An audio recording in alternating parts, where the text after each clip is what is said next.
Mislike me for not my complexion, the shadowed liver, the burnished sun, to whom I am a neighbor of, near bred. Bring me the fairest creature, northward born, where Phobia's fire sacred the excellent. And let us make incision for your love, to prove whose blood is the reddest, his or mine.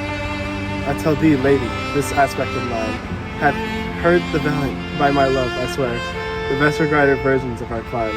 I've loved it too, I would not change this heat, except to steal your thoughts, my gentle queen. In terms of choice, I am not solely led by nice directions of a maiden's eyes. Besides, the lottery of my destiny bars me the right of voluntary choosing. But if my father had not scanted me and hedged me by his wit to yield myself, his wife who wins me, by that means I told you, yourself, renowned prince, that stood as fair as any comer I've had looked upon yet for my affection. Even for that, I thank you. Therefore, I pray you lead me to the cascades. You must take your chance, and either not attempt to choose at all or swear before you choose. If you choose wrong, never speak to a lady afterwards in way of marriage, therefore be advised. Nor will not. Come, bring me unto my chance. First, forward to the temple. After dinner, your hazard shall be made. Certainly my conscience will serve me to run from the Jew, my master. To be ruled by my conscience, I should stay with the Jew, my master, who, God bless the mark, is kind of a devil. And to run away from the Jew, I should be ruled by the fiend, who, saving your reverence, is the devil himself. Certainly the Jew is a very devil incarnation, but in my conscience is the kind of hard conscience to offer the counsel with me to stay with the Jew. The fiend gives me a more friendly counsel. I will run, fiend. My heels are at your commandment. I will run. Master young man, I pray you, which is the way to Master Jew's house? Oh heavens, this is my true begotten father, who, more than sand blind, high gravel blind, knows me not. I should try confusion with him. Master young gentleman, I pray you, which is the way to Master Jew's house? Turn off your right hand at the next turning, but at the next turning of all on your left. Mary, at the very next turning, turn no hand, but turn down directly into the Jew's house. Good God, Santis, 'twill be a hard way to hit. Can you tell me whether one Lancelot that dwells with him dwell with him or no? Talk you of young Mr. Lancelot? Mark me now, I will raise the waters. Talk you of young Mr. Lancelot? No, master, sir, but a poor man's son. His father, though I say it, is an honest, exceeding poor man, and God be thanked well to live. Well, let this father be a will. We talk you of young Master Lancelot? Mary, God forbid. The boy was the very staff of my age, my very prop. Do I look like a cudgel or a hovel post, a staff or a prop? Do you not know me, father? Alack, today I know you not, young gentleman, but I pray you, tell me, is my boy, God rest his soul, alive or dead? Do you not know me, father? Alack, sir, I'm sand blind, I know you not. Nay, indeed, if you had your eyes, you may fail in the knowing of me. It is a wise father that knows of his own child. Well, old man, I will tell you news of your son. Give me your blessing. The truth will come to light. Murder cannot be hid long. A man's son may, but in the end, truth will come out. Pray you, sir, stand up. I am sure you are not Lancelot, my boy. Let's have no more fooling about. But give me your blessing. I am Lancelot, your boy that was, your son that is, and your child that shall be. Lord, how art thou changed? How dost thou and thy master agree? I have brought him a present. How agree you? Well, but for mine own part, as I have set up my rest to run away, I will not rest until I have run some ground. My master is a very Jew. Give him a present. Give him a halter. I am famished in his service. I may tell you every finger I have with my rings. Father, I am glad you have come. Give me your present once to one Mr. Busonia, who indeed gives me a refuge libraries. If I serve not him, I will run as far as God is any ground. Oh, rare fortune, here comes the man. To him, father.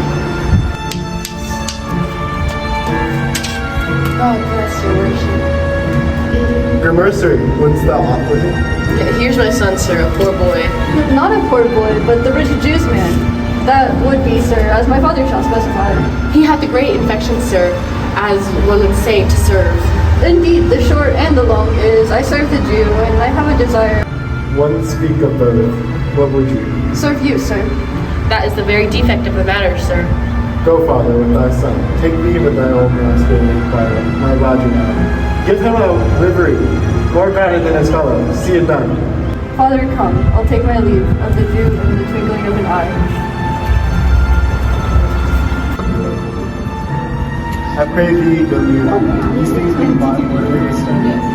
The time of things by thee feasting, and thus distinct from these. He be done. My best endeavor shall be done herein. Where be thy master? Over yonder, sir, he walks. Signor Bassanio, you must not deny me. I must go with you to Belmont. Why then you must, but hear thee, Graziano. Thou art too wild, too rude, and too bold of voice. Hearts that become thee happily enough, and in such eyes as are appear not false. For where thou art not known, why, there they show something too liberal. Signor Bassanio, hear me. If I do not put on a sober habit, talk with respect, and swear but now and then, use all with the observance of civility, like one well studied in the sad Ostens, to please his grandma, and never trust a wrong. Entreat you rather to put on your boldest suit of men, for we have friends. This purpose may afraid you all. I have some business. And I must visit to Lorenzo and the rest, but we will visit you at supper time. I am sorry thou wilt leave my father so. Our house is hell, and thou a merry devil didst rob it of some taste of tediousness. But fare thee well, there is a ducat for thee, and Launcelot, soon at supper shalt thou see Lorenzo, who is thy master's new guest. Give him this letter, do it secretly, and so farewell. I would not have my father see me and talk with thee. Adieu. Tears exhibit my tongue, most beautifully pagan, most sweet Jew. If a Christian do not play the knave and get thee, I am much deceived. But adieu. These fools drop something, drown a manly spirit. Adieu. Farewell, good Lancelot. Nay, we will sneak away at supper time, disguise ourselves in my lodging, and return all in an hour. We have not yet made good progress. We have not spoken yet of torchbearers. It is just yet 4 o'clock. We still have 2 hours. Friend Lancelot, what's the news? It shall please you to break up this. It shall seem to signify. I know the hand, in faith, 'tis a fair hand, and whiter than the paper written. It is a fair hand that writ. By your leave, sir, marry, sir, to bid my old master the Jew sup with my new master the Christian. Hold here, take this. Tell gentle Jessica I will not fail her. Speak it privately. Go, gentlemen. Will you prepare you for the mass tonight? I will be provided of a torchbearer. Aye, Mary, I'll be gone about his streets. Was not that letter from fair Jessica?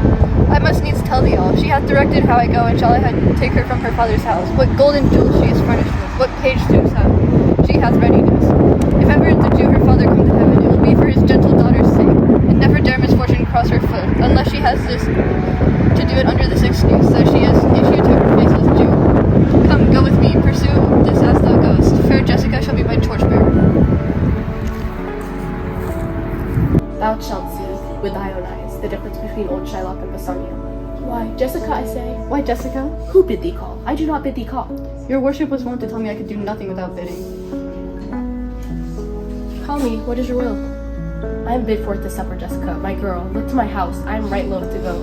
There's some ill of brewing towards my rest, for I did dream of money bags tonight. Hear you me, Jessica. Lock up my doors, and when you hear the drum and the vile squealing of the Rhenic fife, clamber not you up to the casements then, nor thrust your head into the public street to gaze upon Christian fools with varnished faces. Go you before me, sirrah. Say I will come. I will go before, sir. Mistress, look out at the window. For all this, there will come a Christian by to catch the Jewish eye. This is the penthouse under which Lorenzo wished for us to stand. His hour is almost past. It is a marvel he outdwells his hour, for lovers ever run early. Here comes Lorenzo, more of this hereafter. Sweet friends, your patience for my long ago. It is not I but my affairs that are making me. Oh, who's within? Who are you? Tell me for more certainty, albeit I'll swear that I do know your tongue. Lorenzo, and thy love. Here, catch this casket. It is worth the pains. I am glad tonight you do not look on me, for I am much ashamed to see at my exchange. But love is blind, and lovers cannot see the pretty follies that themselves commit. For if they could, Cupid himself would blush to see me thus transformed into a boy. Descend, for you must be my torchbearer, even in the lovely garnish of a boy. But come at once, for the close night doth pay the runaway, and we are staying throughout the sunless peace. I will make fast the doors, and gild myself with some more ducats, and be with you straight. What, art thou come? On gentlemen, away! Our masking mates by this time for us stay.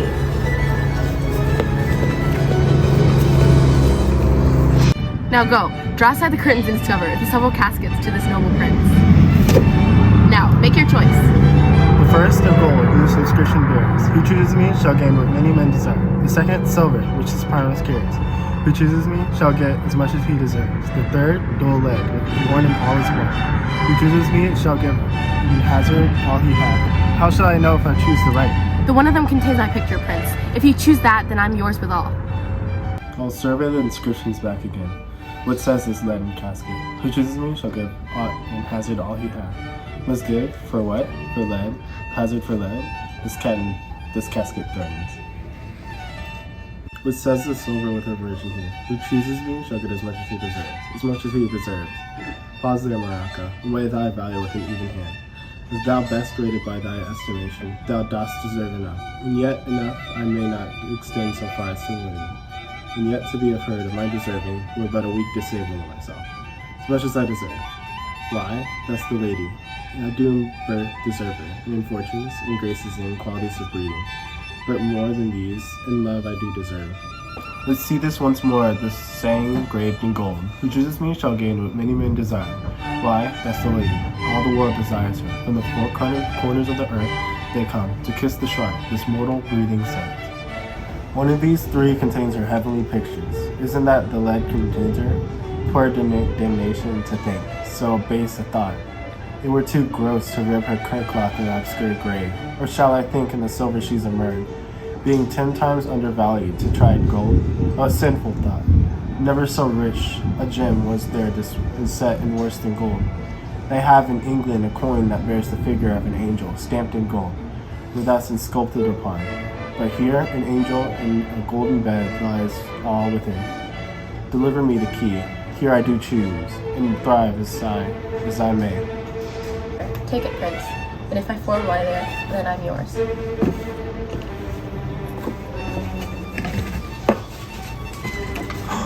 Oh hell, what have we here? There's a written scroll. I'll read the writing. Not all that glitters is gold. Often have you heard that told, many men his life hadn't sold, but my outside to behold. Gilded tombs do worms unfold.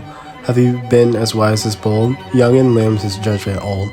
Your answer has not been inscrolled. Fare you well, your suit is cold. Cold indeed, and labor lost. Then farewell, heat, and welcome frost. Portia, adieu. I have too grieved a heart to take a tedious leave. Thus losers part. A gentle riddance. Draw the curtains, go. Let all of his complexion choose me. Quick, I pray thee, draw the curtains straight. The Prince of Aragon has taken his oath and comes to his election presently.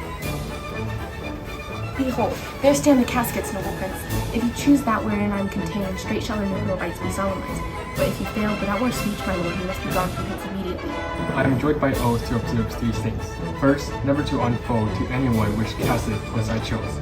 Next, if I fell of the right casket, never in my life to woo a maiden in way of marriage. Lastly, if I do fall in fortune of my choice, immediately to leave you and be home. To these injunctions every one doth swear that comes to hazard for my worthless self. And so have you addressed me, fortune now to my heart's hope. Gold, silver, and base lead, who chooses me must give the hazard all he hath. You shall look fairer ere I give or hazard. Who says a golden chest? Let me see. Who chooses me shall gain what many men desire. What many men desire, that many may be met by the full multitude. That chose by show, not learning more than the fond eye doth keep. Whose plea is not to the interior, but like the martel, builds in the weathered of the outward wall. Even in the force and road of casualty, I will not choose what many men desire, because I will not jump with the common spirits and rank me with the barbarous multitude. Why, then to thee, thou silver treasured house, tell me once more what title thou dost bear. Who chooseth me shall get as much as he deserves, and well said too. For who shall go about the cozened fortune and be honorable without the stamp of merit? Let none presume to wear an undeserved dignity. Oh, that estates, degrees and office were not derived corruptly, and that clear honor were purchased by the merit of the wearer. How many then should cover the stand bearer? How many be commended that command? How many low peasantry would be then gleaned from the true seeds of our honor? And how much honor picked from the chaff and ruins of the times to the new varnished? Well, but to my voice, who chooses me shall get as much as he deserves. I assume desert. Give me a key for this. Instantly unlock my fortune here. Too long a pause for that which you find there. What's here? The portrait of a blinking idiot, presenting me a schedule. I will read it. How much unlike my hopes and deserving. Did I deserve no more than a fool's head? Is that my price? Are my deserts no better? To offend and judge are distinct offices and of opposed natures. What is here? The fire 7 times tried this. 7 times that tried judgment is. That did not never choose amiss. Some there be that shadow's kiss, some have but a shadow's bliss. There be bells alive, Louis, silvered, and so was this. Take that wife, you will be bed, I will ever be your head. So be gone, you are sped. Still more full I shall appear, by the time I linger here. With one fool's head I came with to rule, but I go away with two. Sweet adieu, I keep my oath, patiently to bear my rule. Thus had the candle singed the moth, oh these deliberate fools. When they do choose, they have the wisdom by their wit to lose. The ancient saying is no hearsay. Hanging and waving it goes by destiny. Come, draw the curtain, Nerissa. Where's my lady? Here, what would my lord? There is a line at your gate, a young virgin, one that comes before to slight the approach of his lord, from whom he breathed sensible greeds, to wit, besides commands and courteous spread, gifts of rich value, they have not seen so likely an ambassador of love. A day in April never came so sweet, to show how costly summer was at heart.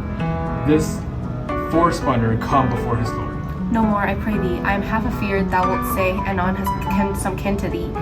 Thou spent such a high day with and praising him. Come, come, Nerissa, for I long to see quick Cupid's post that comes in so mannerly. Bassanio, Lord love, if thy will be.